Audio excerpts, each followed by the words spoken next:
There is progress.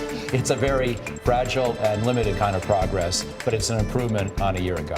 First of all, North Korea has not ended the hostilities. It's not exactly a peaceful peninsula. We have no intention of initiating war against North Korea.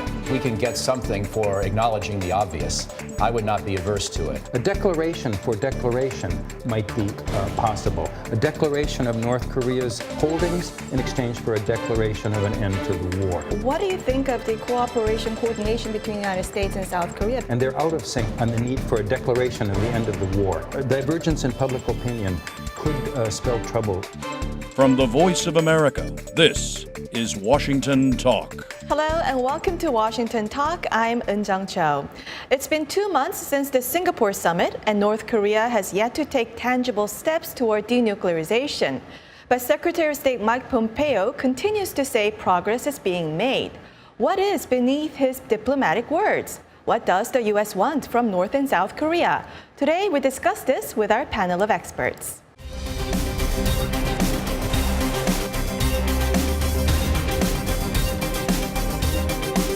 한반도의 완전한 비핵화와 함께 종전선언과 평화협정으로 가기 위한 발걸음을 내디딜 것입니다.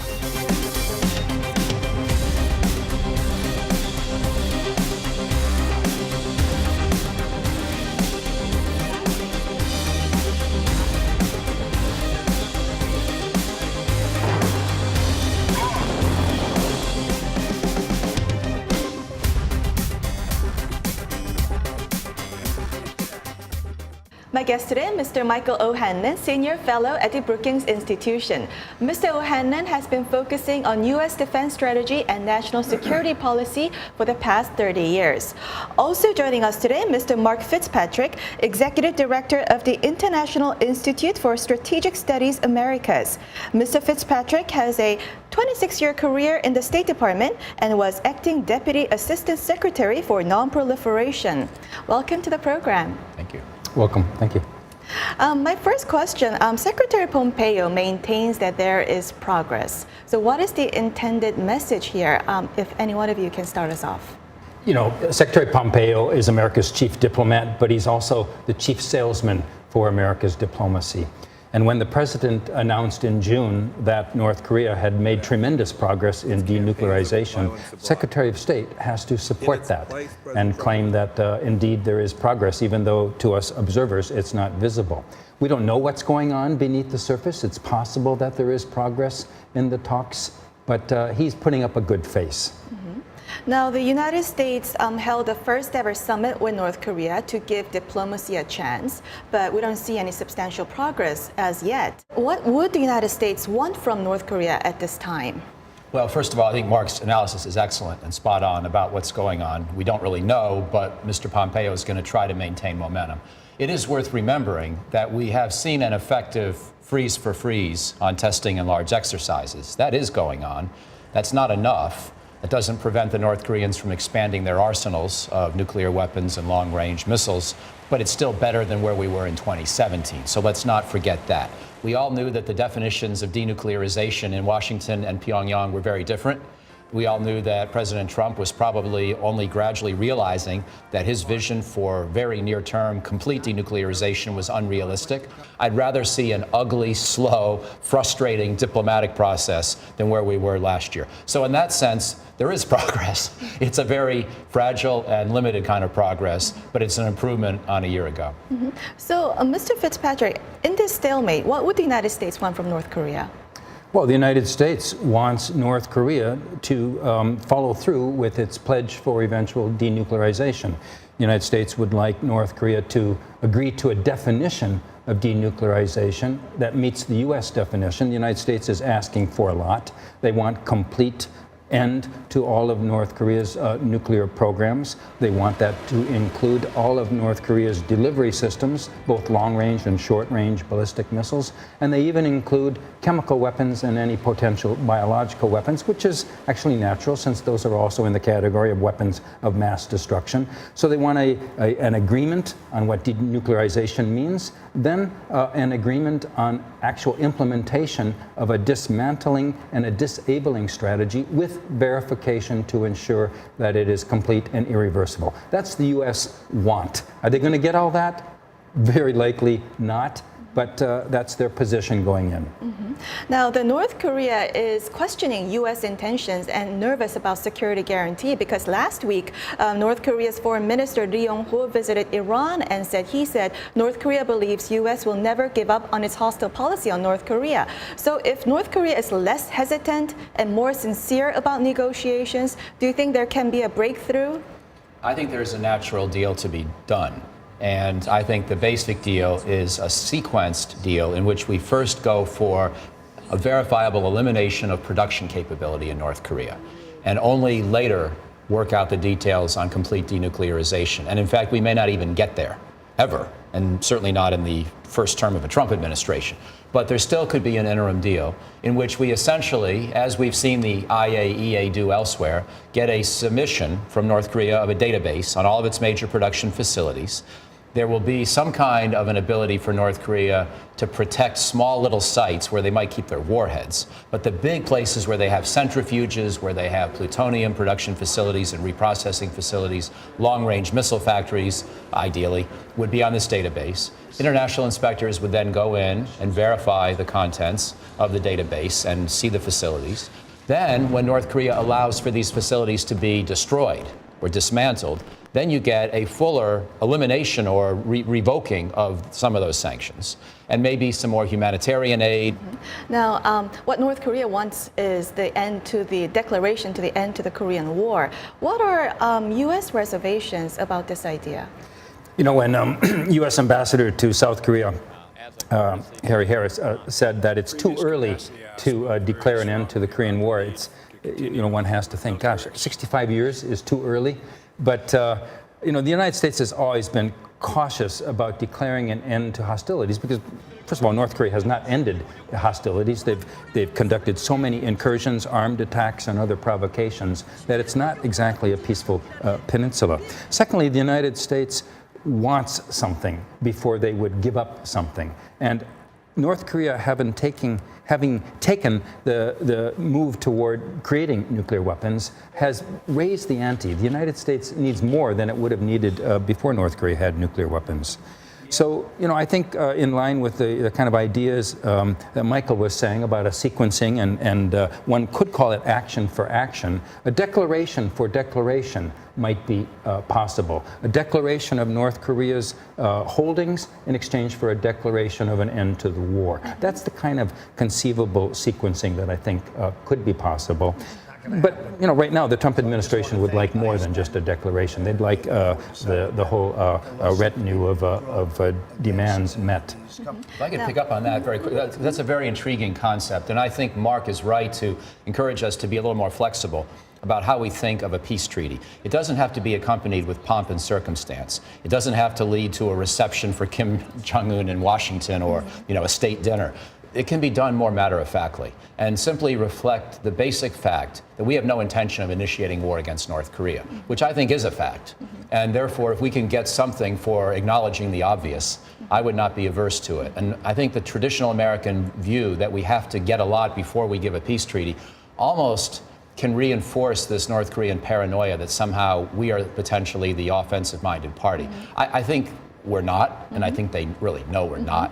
But again, if we can get something for that kind of a statement or a simple signature on a piece of paper that there is not going to be a conflict and neither side wants it and both sides consider themselves to be in a state of peace, you know, a cold peace so far, a hostile peace in some sense, but nonetheless a state of non-belligerence. I think that could be a useful step if we can get the right thing in return. And I think it's important to note that, you know, what we're talking about here is a declaration, not a whole full-scale peace treaty, as you said, with all the belt and whistles and so forth. There's a staging here. There's a declaration of an end, you know, the U.S. intention that you noted, and then a peace treaty working it all out, and the process that would be accompanying that. That could take some time. I want to talk about South Korea before we go, though. What do you think of the coordination between the United States and South Korea? Because amid the stalemate, State Department emphasizes that there is good coordination with South Korea. You know, I'm sure that there's good coordination between the governments, and they talk all the time at various levels. They're very, they're close, and they've been in sync from the beginning, despite the concerns that the Moon Jae-in government on its progressive path would be giving away the store to North Korea. They haven't. They've maintained a firm position on sanctions and so forth. But what I worry about is that the South Korean government and most of the people seem to agree with North Korea on the need for a declaration of the end of the war. And they're out of sync with the United States on that. And so far, bureaucratically, they've been able to keep it together. But I'm afraid that the divergence in public opinion could spell trouble maybe in the near future. It's a good point, because in addition to this dilemma of disagreement over a declaration, we've also got change in the U.S. Relationship with Korea. We see that General Brooks is probably going to leave in coming months. Also now we have Admiral Harris in position. He's a very capable guy, but he's more of a classic hawk. And of course, the Chinese will be the first to tell you that. So for those reasons, and because of the tumultuous nature of South Korean politics, which I think so far President Moon has kept controlled over, but it's only going to be a short time before we start thinking about a new presidential race in South Korea, and President Moon can't run for re-election. There are the makings of a less happy alliance relationship over the next year or two if we're not careful. Just before we go, just briefly, what does the United States want from South Korea at this point? I think the United States has been getting from South Korea what it wants, which is this coordination of policy, a consensus, no daylight between them vis-a-vis North Korea in terms of the maximum pressure that's being applied to North Korea, no relaxation in sanctions. Well, we'll wrap it up here and watch video for our next discussion.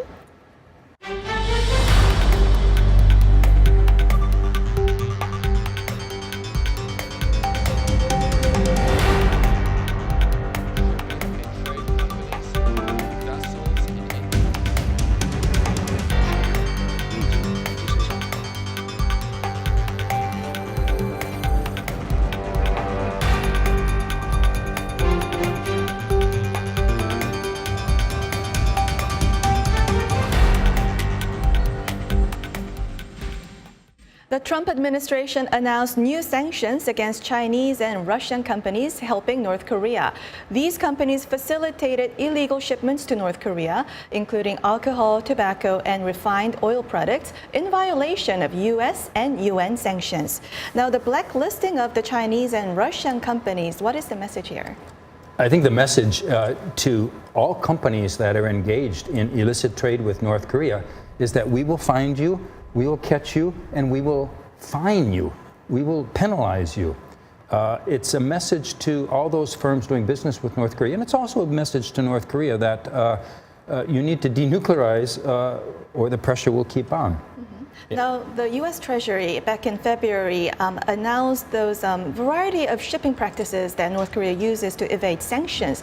Why is a shipping area the main focus in sanctions evasion by North Korea? North Korea has been doing this continuously. And frankly, the sanctions from last year are so severe that in the absence of some cheating, I think the North Korean economy could probably decline 20 or 30%.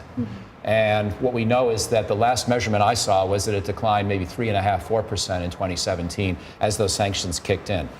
So what we're seeing is an ongoing process where the enforcement and the cheating are in competition. And depending on just where we wind up, we'll see the North Korean economy decline another 5% or another 10% or maybe stay flat. And that's the range of likely outcomes here. So I'm not surprised. But what's important is the North Koreans know there will be no really meaningful let-up in the sanctions enforcement until they make a deal. And it's crucial that that be understood. So I welcome these additional applications of sanctions. And then, if I may just address the specific question you asked about why the focus on the shipping. Probably most North Korean sanctions evasion occurs on the land border with China. It's smaller scale. It's trucks and trains. They're harder to actually spot in terms of getting photographs of them. Ships are bulky, and you can take pictures with if you can just find them. So it's not so much that the focus is mostly on the shipping, which is that's the easier things to catch and the more obvious. Now, the UN sanctions report says that North Korea maintains 245 joint venture companies with Chinese and Russian firms. How can we close the gap in sanctions hole? How can we close the hole in sanctions utilizing these resources in the United States, in the United Nations, and the NGOs and other governments? Well, I think there's a two-track process. One is you keep at it. You keep trying to find the individual firms and try to put pressure on the governments of China, South Korea, Russia to shut them down. And then you do have the secondary sanctions concept, which is that you start saying first to those firms and then maybe even to their governments and to the broader sectors of their economy, we are going to start penalizing, we Americans are going to start penalizing you and preventing you from dealing with us and our economy if you don't shut these things down. So we're not just going to ask for help, we're going to punish the violators of the sanctions with these indirect secondary sanctions that got a bad name back in the 1990s when they were first used in regard to Iran and some other countries, but are becoming, frankly, a very potent weapon and recognized to be one way around this conundrum that you correctly identified. The difficulty with the secondary sanctions is that they're generally applied against the firm, Right. to blackballing it from doing business with the United States if they do business with North Korea. But a lot of these Chinese firms don't do business with the United States, so they're insulated from U.S. sanctions. So to answer your question, how do we, the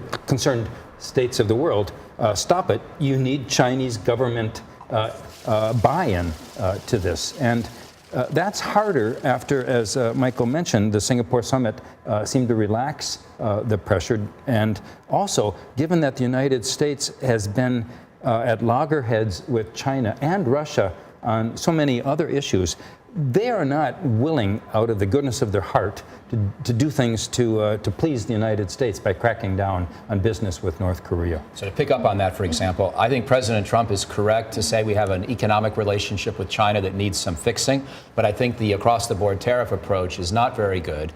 And one of the reasons is that it takes that tool away from us to enforce these sanctions. I would rather see the United States, if we're going to impose 10, 20% tariffs on Chinese goods, do it in sectors of the Chinese economy where we know a lot of firms are cheating on their North Korea obligations. Right. Last question. This is very important. I wanted both your opinions. So should and can the United States impose secondary sanctions on South Korean companies that imported North Korean coal recently? You know, I was disgusted when I saw this news that South Korea, our ally companies, are doing business with North Korea in defiance of UN and U.S. sanctions. It's amazing to me. So certainly the United States can impose secondary sanctions. Should they? They should give the South Korean government the first chance to stop this. Now, this happened last year, it was 2017, and what we know is the result of a 10-month investigation. So obviously the South Korean government has been looking at this, and one hopes that they will take steps to stop it. If they don't, I think it's a tool the United States can reserve. Yeah, I agree. And in fact, my short answer is yes. I think Mark gave the more thorough, correct answer. But I would say, to your question, yes, we should be willing to do that pretty soon if the problem's not fixed. We'll end it here and move on to our next segment. Now, time for the photo moment. Time to look at an interesting North Korea picture. The photo today is taken at the Mangyongdae Children's Palace in Pyongyang. South Korean President Kim Dae-jung visited this place in 2000 on the sidelines of his summit with North Korean leader Kim Jong-il. Now, Mr. Fitzpatrick, what's your reaction? Oh, I see my grandchildren in this photo. I mean, this is a natural human reaction. You see smiling children, you're happy about this, but you can't help but wonder, are these smiles forced? And the training, the regimen that is imposed on these kids, for these mass games is pretty horrific. So I think we have to look beyond the smile. Mr. O'Hanlon? Yeah, I mean, maybe these are the kids of regime loyalists who are well-fed and happier, as opposed to a random assortment of North Korean kids. But it does remind you of the human tragedy here as well, that we know that even though not everybody in North Korea suffers, a lot of people do. And these children look happy. A lot of children in North Korea are not happy.